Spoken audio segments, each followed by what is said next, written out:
Do not waste one moment in regret, for to think feelingly of the mistakes of the past is to reinfect yourself.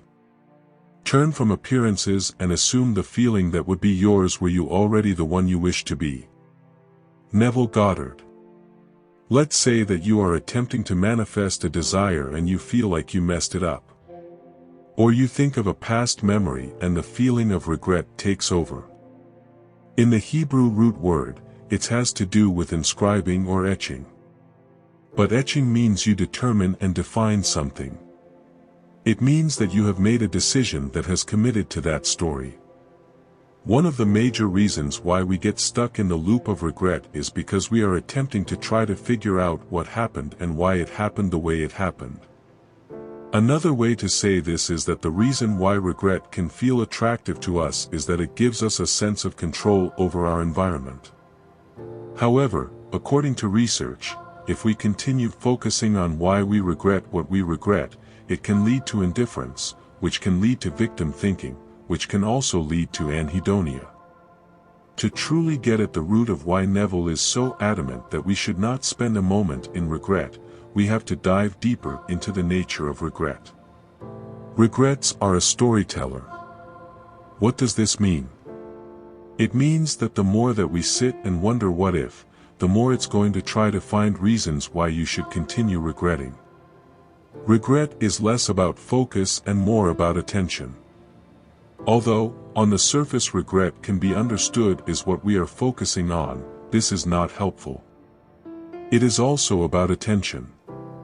If we are constantly worrying, whether or not we did something correctly, we are still telling and living the old story. You are using your attention to focus on what you no longer deserve. Every moment you accept that you have done something wrong is yet another moment that you are not using your talents, resources, and time to focus on manifesting your desires. Regret is about the fear of growth. Regret is about keeping people and objects in your life in a state of suspended animation. It acts like its own version of Groundhog Day. Because you never move on. Therefore, you always relate to objects, people, and memories, as if they are still the same. That, in turn, keeps you the same. You simply relive that moment or concern as if it's the only reality available.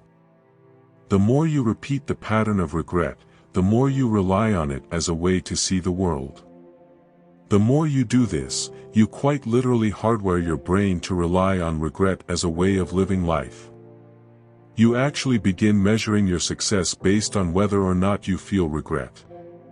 Then, this leads to self-sabotage. On top of this, we receive dopamine for the many times we repeat a behavior. Yes, you've guessed it. You could literally get rewarded for self-sabotage. They seldom reflect on the days of their life because God keeps them occupied with gladness of heart. Ecclesiastes 5 verse 20. If you look at the heartbeat of this verse, the Hebrew word for reflect means to overthink.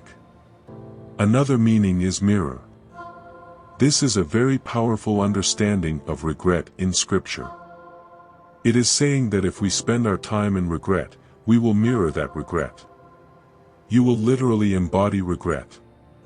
It will be your way of life. But what is the antidote? Becoming occupied with our wish being fulfilled. I have shared before that every single verse in Scripture is a technique. This is proof of just that. In short, regret is a form of obsession with how things should have gone. We should give up this obsession, the person in imagination who has everything we desire. Regret keeps you from becoming.